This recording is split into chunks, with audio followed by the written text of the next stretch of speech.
Dia histórico para quem ama esse esporte que é tão emocionante. Que final foi essa de Roland Garros? E eu tô aqui pra gente começar esse vídeo do Dupla Mista. Tô tentando ligar pro Roberto, mas ele não me atende, não sei onde ele tá. Então, vamos começar a gente. Calma, calma, chica.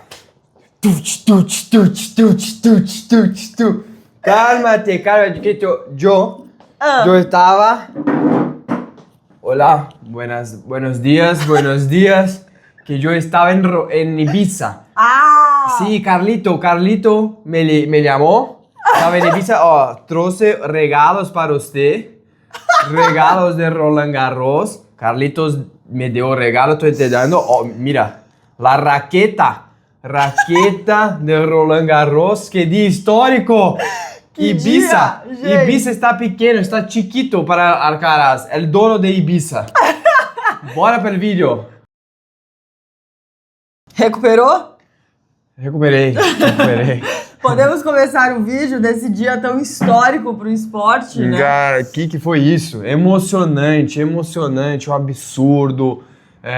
Muita coisa pra falar. Esse fim de semana, assim, foi, assim, do começo ao fim, muito emocionante. A final feminina também foi incrível. A gente vai falar sobre isso. Vamos começar falando sobre as mulheres. Antes, só aqueles avisinhos básicos, né? Não esquece de ver se você tá inscrito aqui no nosso canal, deixa sua curtida, o seu comentário. A gente adora ver o que vocês acharam também, sabe? Essa troca que é muito importante pra gente. Aperta aí o botão de hype que agora a gente tem aqui no YouTube e também nos siga nas outras redes sociais. Agora, sem mais papinho... Só queria falar uma coisa.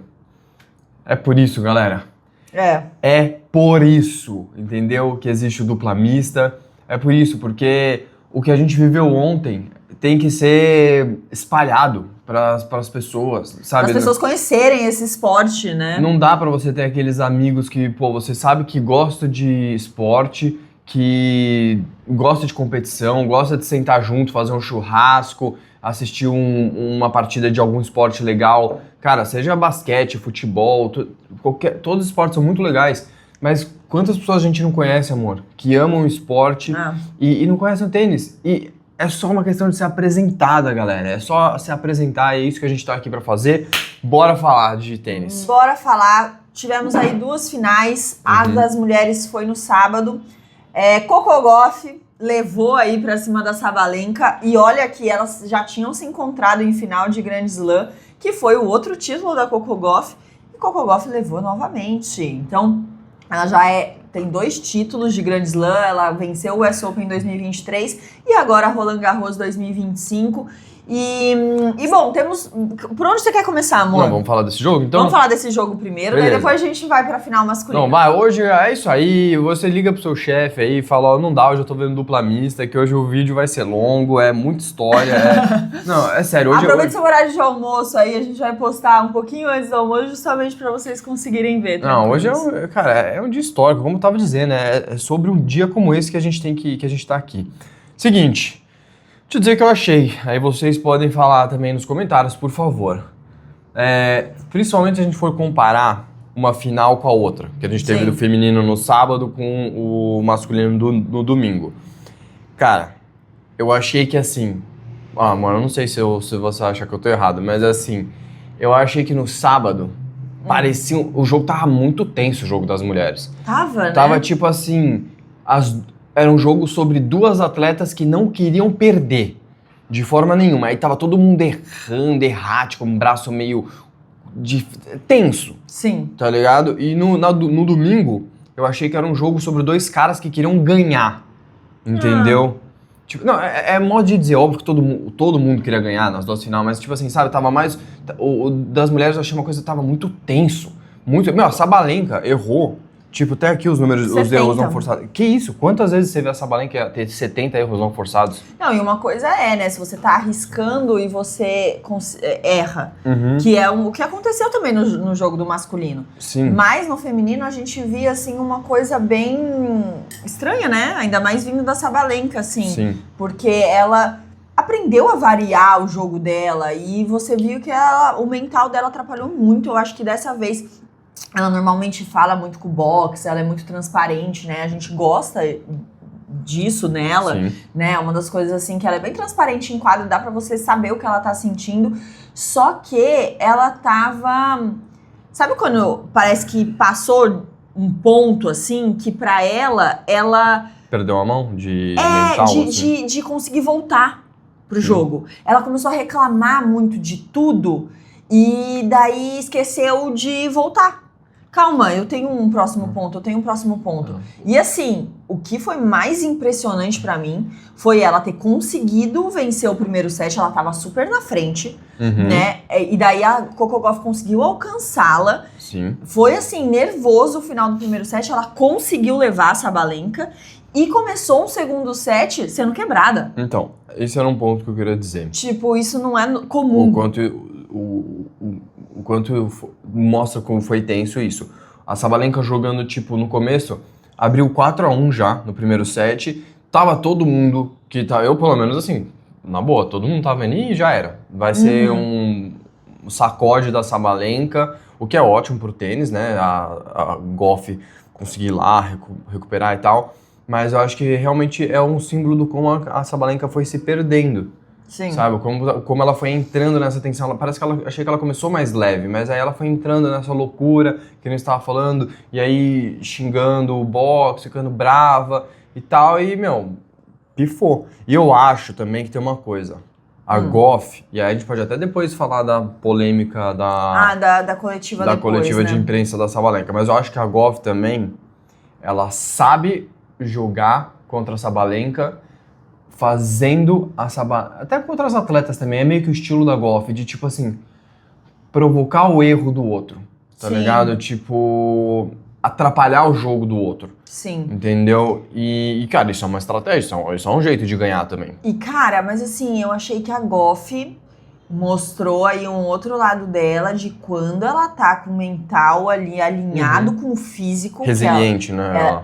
Ela foi porque ela poderia, em outros momentos da carreira dela.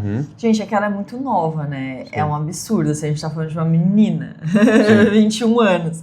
Mas assim, em outros momentos da carreira dela, você via ela se perder muito, brigar com ela mesma, sabe? Durante o jogo. E ela se manteve firme o tempo todo nesse jogo. Tá amadurecendo. Foi muito impressionante, assim, ver ela acreditando até o final, mesmo quando a Sabalenka fechou o primeiro set, como ela voltou para esse segundo set. Sim. O terceiro set também foi tenso. Foi o que você falou, amor. Foi um jogo inteiro muito tenso, né? Não, mas aí ela conseguiu uma quebrada ali estratégica no sétimo game, né? Porque a Gauff, ela abriu 3-1, só que a Sabalenka empatou no terceiro set, só que daí a Sabalenka cedeu uma quebra no sétimo game, e daí a Gauff conseguiu manter isso até o final e fechou em 6-4, né? O sétimo game, ele tem essa sina, né? Tem. Essa coisa do sétimo game, exato. É bem essas horas mesmo que acontece. Mas eu acho que... Olha isso. A Gauff costuma ser uma atleta que costuma errar bastante. Cara, esse número acho que é o principal mesmo, e aí a gente pode entrar no que a Sabalenka falou, que é o número que a gente já citou aqui. Tá. 30 erros não forçados para a Gauff e 70 para a Sabalenka. Assim, teve alguma partida que a Sabalenka teve um número desse? E sabe que daí é importante ver? Daí o número de winners também. Sim. Porque daí o winners, a Sabalenka com 70 erros não forçados teve 37 winners.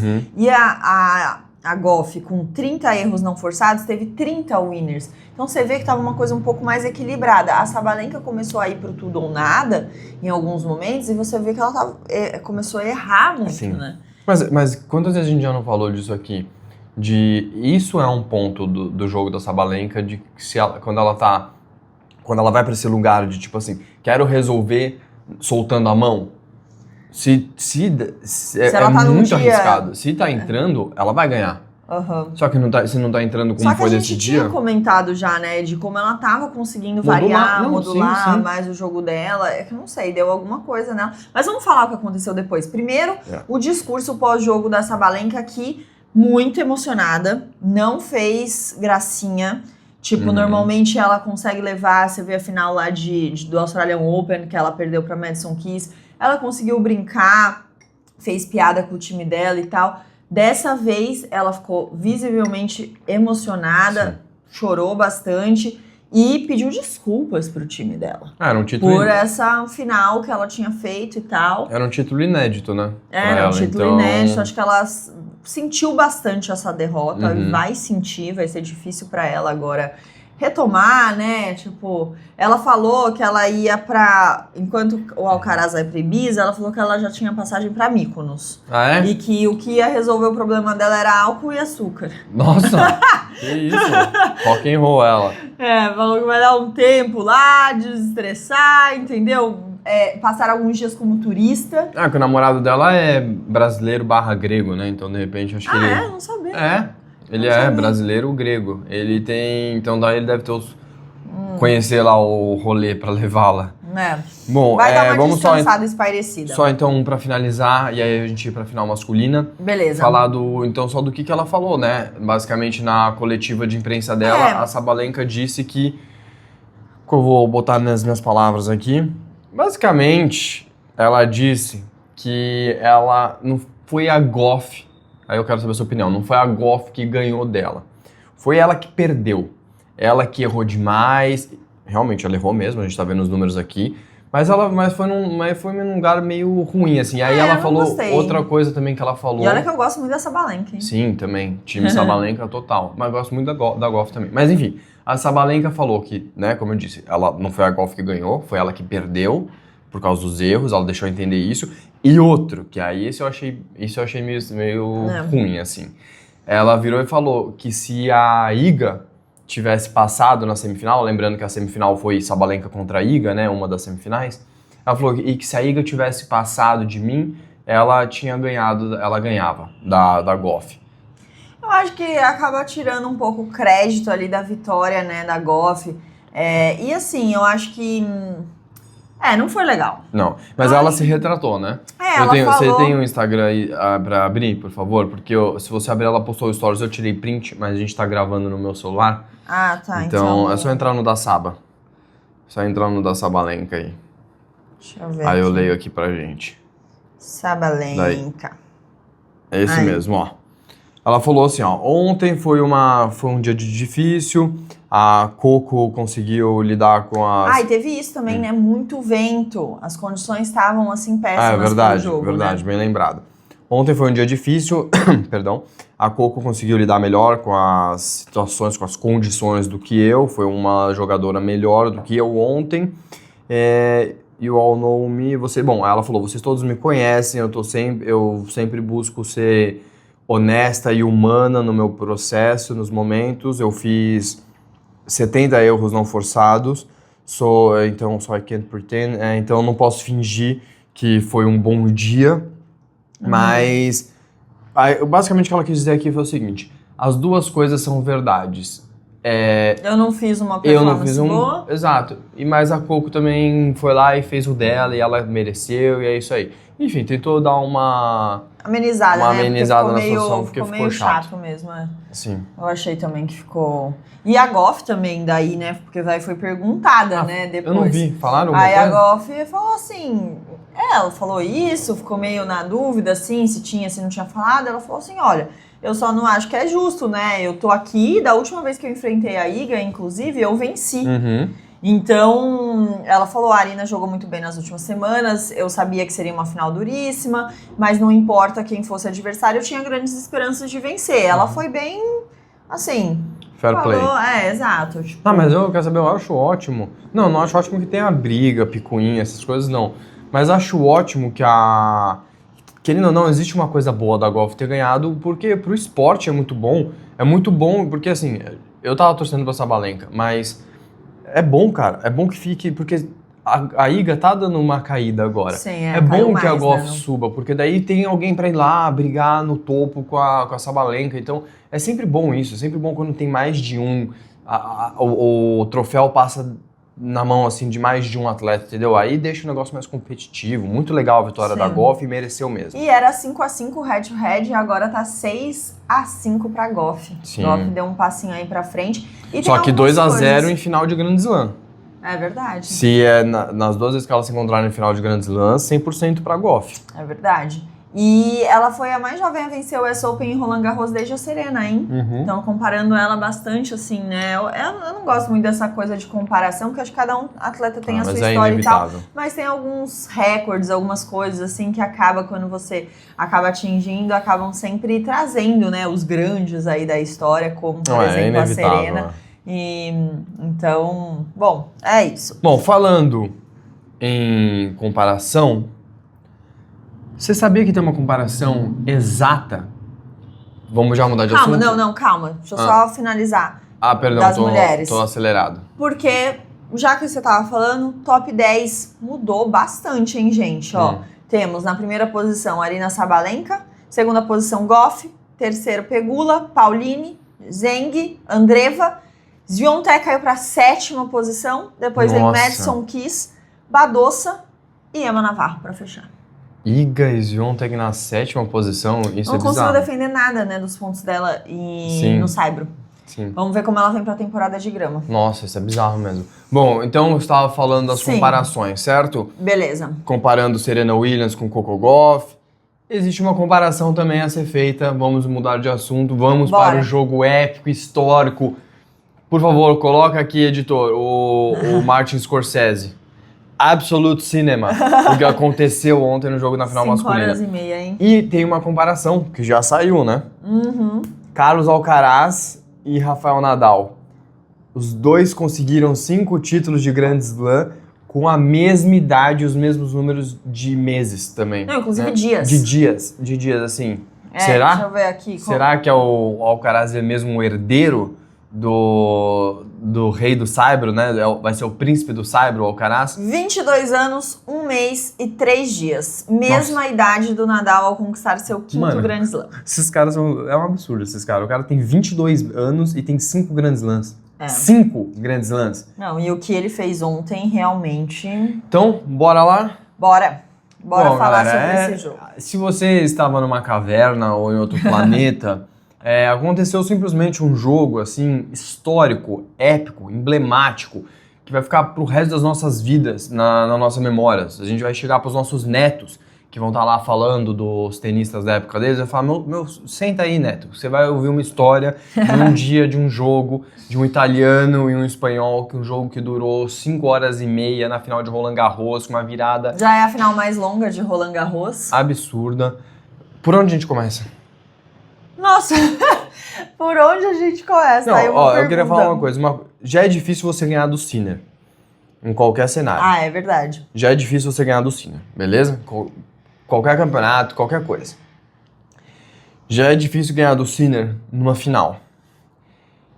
Já é difícil você... Eles estavam invictos, inclusive, né? Não, o Sinner não tinha perdido um set no campeonato inteiro.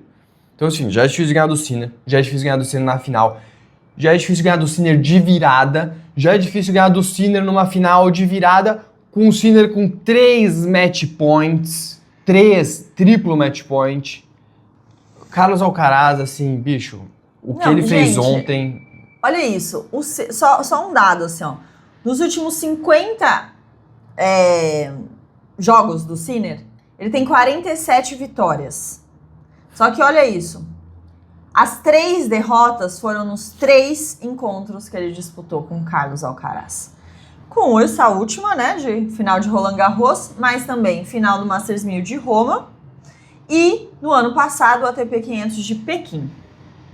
Simplesmente. É verdade. Que ele perdeu também. Então, assim, pensa, de 50 jogos, 47 você ganha 3, é uma pedrinha no sapato ali do Sinner, realmente... brutal. Isso é uma coisa que eu já tava pensando antes da final de ontem, que era o seguinte. Será que tem esse elemento? Porque o Sinner, ele é um cara que ele transparece assim, ser muito forte mentalmente, gelado, né? Como a galera costuma chamar. O cara frio, Iceman, exatamente. E aí, tipo, eu fiquei pensando ontem, antes do jogo, assim, eu ficava pensando, será que mesmo pra esses caras que parecem tão absurdos, assim, de atletas tão super incríveis e tal, super seres humanos e tal, será que mesmo pra esses caras tem, às vezes, um pensamentinho do tipo assim, pô, eu ganho, pro Sinner, pô, eu ganho de todo mundo, mas esse cara, ele é uma pedra. Será que ele pensa, reflete sobre isso? Ah, esse cara de novo aqui. Se dá essa duvidazinha pra ele na hora que ele vai pegar a bola pra sacar e tal. Só que daí ele começou o jogo Assim, super mandando dominando. muito bem, Só que aconteceu o que aconteceu. Cara, se Aí ele não... mais difícil ainda. Isso que eu ia falar, se ele não pensava, se era só a gente aqui, torcedores, seres humanos normais, né, que fica pensando nesse tipo de coisa, se ele não pensar, agora ele vai pensar. Porque já era uma pedra no sapato, e depois que aconteceu ontem... nem você falou, né, amor, já é difícil de ganhar do Sinner, mas o que o Alcaraz fez foi, tipo assim... Cara, ele tava perdendo de 2-0 e num final, assim, de Mano, segundo... triplo match point. Exatamente. Pro Sinner. Triplo match point pro Sinner. Não, é um absurdo. É um absurdo. O Alcaraz salvou 3 match points no quarto set. Ele Sim, tava perdendo 5-3. por 3. 3-5, né? Que o Alcaraz tava sacando. Sim. Exatamente. Pensa, gente. Não, sim. Foi bizarro o que aconteceu ontem. É isso, porque ele defendeu os 3 match points. Além de ser essa missão impossível de você defender esses 3 match points, você ainda na sequência tinha que quebrar o saque do Sinner. Pra daí o jogo realmente empatar. Exato, e foi o que ele fez. Não, o que ele fez ontem, cara? O que ele fez ontem, ele teve, assim, um dia de Nadal absurdo, tá ligado? O Alcaraz... gente, a gente tava com um pouco disso, né? Assim, como vai ser Roland Garros sem o Nadal, né? E a gente fica muito saudosista mesmo, e acho que vai ficar por muitos anos assim, porque realmente o Nadal... É um cara muito legal, muito especial de ver em quadra. Agora a gente vai ter que ficar aqui relembrando, né, nos vídeos no YouTube e tal. Mas, cara, eles deixaram aí uma final... Vou espirrar. Eita! Perdão. Saúde. Perdão, foi Saúde. mal. Mas eles deixaram aí uma final que deixou todos os fãs de tênis, assim, muito empolgados do que ainda está por vir, né? Porque essa é uma rivalidade, assim, do tênis que vai dar muitos frutos, né? Eita, amor. Eita, perdeu uma alergia aqui, desculpa. O cara tá almoçando aí, vendo o vídeo, pelo amor de Deus, espirrando. Mas, o que eu ia falar? O que é mais... Eu não sei o que é mais impressionante, assim, desse jogo. Eu acho que o mais impressionante... na verdade eu sei. O mais impressionante é... Além de tudo, das reviravoltas e tal, é uma coisa que o pessoal falou nos comentários. Cara... Nos comentários do vídeo que a gente postou ontem. Nos comentários do vídeo curto, das outras, inclusive dá uma olhada nas outras redes que a gente tá por lá. Mas muita gente bateu nessa tecla e eu concordo. Que é o que foi o mais impressionante. Além da defender 3 match points, além da virada, além dos jogos e tal. Mas o nível que os caras jogaram até o último minuto. É verdade. Era 5h30. 5 horas de jogo, os caras estavam jogando um nível de tênis. Não caiu, né, o nível. Tipo, manteve do início ao fim e, assim, você olhava pra eles, óbvio, estavam cansados e tal. Mas o físico ali tava assim, eles estavam voando ainda. Monstruoso. Até chegando numas bolas que talvez alguns atletas não chegariam no primeiro set. Não, assustador. E eles estavam, tipo, no quinto chegando, sabe? Um absurdo. O Agassi fez um comentário sobre, né? Falou assim que os dois ali têm todas as qualidades do Big Three, talvez até mais. E ele falou assim, ó, do Alcaraz: movimenta-se como Novak, tem o toque do Roger e o spin do Rafa. Porra, só isso? Só isso apenas. O Agassi falando ainda, hein? Tipo... Ele é só um pouco de tudo dos 3 melhores da história. É um absurdo. E o head-to-head agora atualizado, 8-4, né? Pro Alcaraz nessa disputa aí. Gente, foi um jogo que, meu Deus. Esse jogo tem que virar filme, cara. Tem que realmente fazer um documentário. Isso certeza que vai ter. Certeza que vai ter uma série. Eu tinha um dado aqui que foi... aqui, ó. Foi o terceiro jogador da história a vencer um grande slam salvando match points na final. Teve o Gaudio em 2004. E o Federer perdeu por Djoko, né? Não. Sim, não teve? Teve sim. Não, o Djokovic ganhou do Federer. O Federer perdeu pro Djoko. Ele fez foi o Wimbledon, não foi? O Wimbledon em 2019. Sim, porque eu lembro, assim... Esse foi um jogo que, inclusive, foi... Eu tava pensando, porque é o seguinte... Será que esse jogo... agora vem uma provocação. Será que esse jogo que a gente viu ontem, Alcaraz contra o Sinner, foi a maior virada da história do tênis? Porque o primeiro que eu pensei, na primeira coisa que veio na minha cabeça foi esse do Djoko virar contra o Federer em Wimbledon. Só que, cara, a questão é que o Alcaraz defendeu 3 match points. Esse aqui Foi também um. teve, né? Não, mas foi Salvou no match points na final, não fala exatamente. Não, foi um baita virada, Djokovic, um absurdo. Só que eu acho que, guardado as devidas proporções ali, eu acho que foi provavelmente a maior virada da história do tênis. Foi realmente... Cara, e a gente viu, galera, Não, e assim, teve o super tie-break ainda no final, e daí o Alcaraz jogou num nível, esse tie-break foi assim... Não, absurdo, assustador, gente. assustador. Ficou 10-2, né? Tipo, o Sinner não teve nem... É fora da Eu acho que o Sinner vai dar uma sofrida, hein, com essa então, derrota. Então, o quanto você acha que pode afetar o psicológico do Sinner? Ai, Próxima vez que eles se encontrarem. É que eu acho que ele tem uma maneira de lidar, assim, com as coisas diferente. Por exemplo, comparando, Zverev com a final dele lá, que ele perdeu pro Sinner, que foi uma final bem assim, o Sinner dominou Zverev do perdeu começo... pro Sinner? Mano, Australian Open. Ah, tá, é que eu achei que você estava falando do Roland Garros ano passado. Não. Ah, tá. O Australian Open desse ano. Ah, tá, sim. Que verdade. foi uma derrota muito dura pro Zverev e você vê que ele vem Nossa. penando com isso até então, porque eu acho que deve ser uma coisa que deve marcar muito o atleta. Mas eu acho que são personalidades diferentes. Eu acho que, primeiro, o Sinner, ele é mais novo. Então ele já é número 1. Não tem exato. esse peso. Então, assim, ele ainda está na frente do Alcaraz. E, inclusive, ele ganhou pontos, porque no ano passado ele tinha chegado em Roland Garros, o Sinner, na semifinal. Agora ele fez a final. Perdeu pro Alcaraz, inclusive. Então, foi eliminado pro Alcaraz na semifinal do ano passado, que já foi quase que uma final, né? Então, assim, você vê que realmente... Não, e eu acho que, tipo assim, se tem alguém... Eu acho que ele vai conseguir... E se tem alguém que é preparado... Levar, mas vai doer. Exato, se tem alguém que é preparado mentalmente, fisicamente, pra superar e suportar uma dor de uma virada histórica como essa, é o Sinner. Entendeu? Agora, sabe uma coisa? Se fosse, que nem você falou, se fosse tipo o que aconteceu ontem, tivesse sido Alcaraz e Zverev, e o Alcaraz tivesse tomado essa virada, o Zverev tivesse tomado essa virada de ontem, nossa, ia dar uma bodeada, assim, nervosa nele, porque ele não tem nenhum Grand Slam. Eu acho que é isso, eu acho que o Sinner é o cara ideal pra lidar com essa frustração gigantesca que foi ontem. Exato, ainda tem muita tem coisa. muito chão pela frente. E jogou num nível, né, tipo, absurdo também. Sim. Então não é que fez feio, que nossa. Não, cara, foi um Tá jogaço. maluco, o Sinner é um monstro. Agora uma coisa, gente, que é muito impressionante. Sabe o total de pontos ganhos do jogo? Foram 193 pro Sinner e 192 pro Alcaraz. Você tem noção?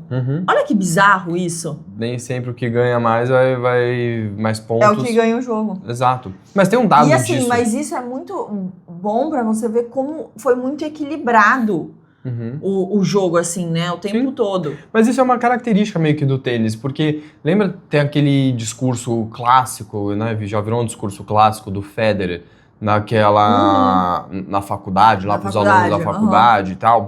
Procura aí no YouTube, depois vocês vão achar. Que ele traz um dado, tipo assim, falando que na carreira dele, ele ganhou, tipo, na carreira inteira, o aproveitamento dele de pontos é tipo, não lembro agora, mas é tipo assim, 51%, é um pouquinho só a mais da metade. Você pensaria, nossa, o cara ganhou tudo, ganhou um monte de coisa. E não só dele, do Djoko, do Nadal, e todos esses caras. A parada é no limite, a parada é no detalhe, sempre. Questão é que esses caras consigam sempre trazer o detalhe pro lado deles, né? Agora uma coisa, hein? Sinner não cometeu dupla falta, gente. Não, cometeu no campeonato, né? No campeonato, mas acho que tinha sido uma ou duas. Isso que eu queria ver. Cara, o cara cometer Nossa, eu preciso achar esse dado. O cara cometer uma ou duas duplas faltas no campeonato inteiro. Nesse jogo ele não cometeu nenhuma, o Alcaraz teve 7. Mas assim, foi tudo realmente muito equilibrado. Não, assustador. Foi, assim... O nível de tênis foi assustador. Foi assim, um negócio pra realmente a gente agradecer. Cara, você tem algum amigo aí, que nem a gente fala, você tem um amigo aí que não conhece tênis, não gosta de tênis, você fala, meu amigo, senta aqui, prepara uma comida, né, porque vai demorar 5 horas e meia, mas um petisco ali, uma bebida, mas você senta no sofá aqui e fala, meu amigo, senta aqui, que que agora você vai entender o porquê esse esporte é animal. É incrível. Mas agora deixa eu falar uma coisa, que a gente começou falando isso das mulheres, né? Que a Sabalenka tinha errado bastante e tal. Aí você vê os erros não forçados. O Alcaraz teve 73 também. Só que, sabe quantos winners ele deu? 70. Então olha como tá mais equilibrado. Só que eu acho que tem uma coisa aí. Que aí a gente tem que ver os números, a frieza dos números, mas a gente também tem que interpretar com o contexto do jogo. Sim. Tipo, beleza, o Alcaraz, a gente tava falando que a Sabalenka errou 70 erros não forçados. O Alcaraz errou 73, só que, tipo, abordagens totalmente diferentes. O Alcaraz, a Sabalenka errou, no meu modo de ver, pode falar aí nos comentários, mas ela errou esses 70 erros não forçados num lugar de tensão, num jogo tenso, num jogo nervoso. O Alcaraz errou num lugar de, tipo, quem tá ousando, quem tá, tipo, arriscando, entendeu? Sim, Buscando limite pra ganhar de um Sinner do outro lado. Então, tipo assim, os números são parecidos, mas as abordagens são diferentes. Sim. O próprio Sinner, o Sinner errou 64. Mas fez 53 winners. Sim, mas por isso, porque o cara tá, tipo, buscando o limite, entendeu? E acontece que ali naquele jogo tinha que ser assim, né? Porque assim, se você dava uma subidinha de bola, o outro vinha e descia a mão. E o Sinner, que é um cara que não costuma jogar na segurança, né? Exato. O Meligeni fez um vídeo comentando disso que é bem real mesmo. O Sinner, ele é um cara que, por ter tanta qualidade, saber jogar o adversário de um lado pro outro, ele não precisa jogar no limite da bola, na linha, igual o Alcaraz busca, igual o João busca, por exemplo. Ele não é esse cara. Ele não precisa. Ele é tão consistente, né? Não, e tem tanto controle do ponto, tipo assim, você tá jogando contra ele, ele vai te jogar por um canto, aí a quadra vai ficar aberta ali, ele não vai precisar botar no limite da quadra. Se ele botar ali, tipo, dentro da linha, né, ele vai buscar. Exato, né? não precisa ser...